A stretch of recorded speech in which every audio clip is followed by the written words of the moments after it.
ng ginataang pechay. So, yung pechay, may gulay tayo dito. Mustasa pala. Sabi mo kasi pechay. Pechay yung nakalagay ko dun sa ano. Pechay yung nakalagay ko dun sa ano.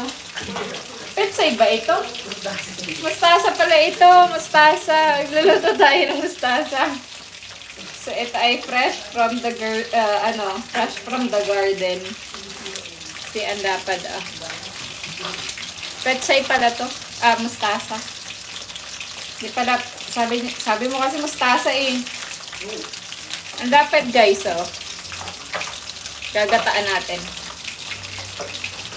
So, kailangan magprito muna tayo ng tilapia. Ayun, dumipit na.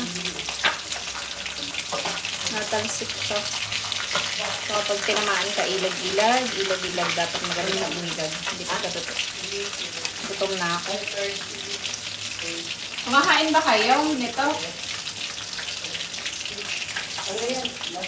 Pechay pala, mustasa pala to guys. Dito pechay. So, gagataan natin, sasama natin dyan.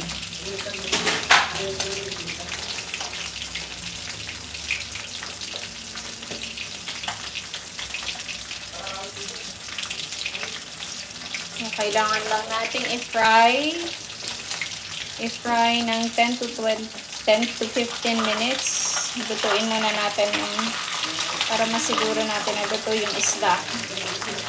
Saka tayo hindi pa siya. Gusto ko malutong nito pero anyway, ito naman kasi ay balik-tarin na natin guys. Ayan. Kita niyo yung ulo ng isda. There you go. Hindi pa siya lutong-lutong. Ha? Wala. Saan? Ako Lalaki? Ano ka? Baka ikaw ay ano? Anong oras kayo? Saan kayo pupunta mamaya? Saan nga? Saan?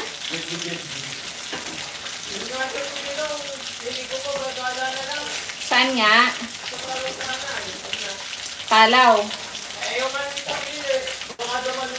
Wala namang ano, tita. Huwag kasi kayong maligo. Marunong ba kayong lumangoy?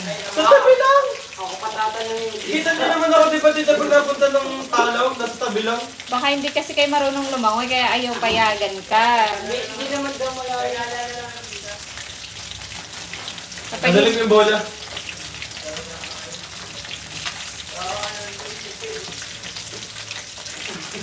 Other side. Dito siya. Nasaan si Kiyo? Ito, paano ito buksan? Ano, tulak mo? Ayan. Ito. Taka tayo? Para yung ano tatawag din naman, makaputo rin. Nasaan si Kiyo? Nagabay, alam mo na, tita? Init. Ang init, nag-bike. Naaboy pa si tita. Uy, pira kayo. Gari ka, tawag ka. Lagyan natin siya ng pechay, guys. Mustasa pala. Mustasa for the go. Jack, hinugasan mo na ba to?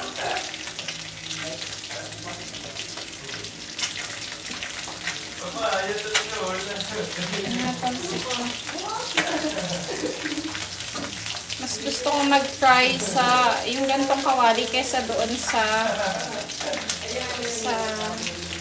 kawali kasi ay,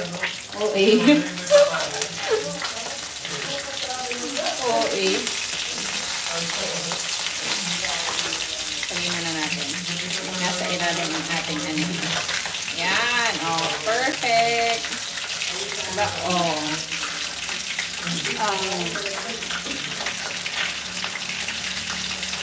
Ganda. Pagkakaluto. Malutong. Try namin. Matagal naman ito. Gutom na ako. 12:30.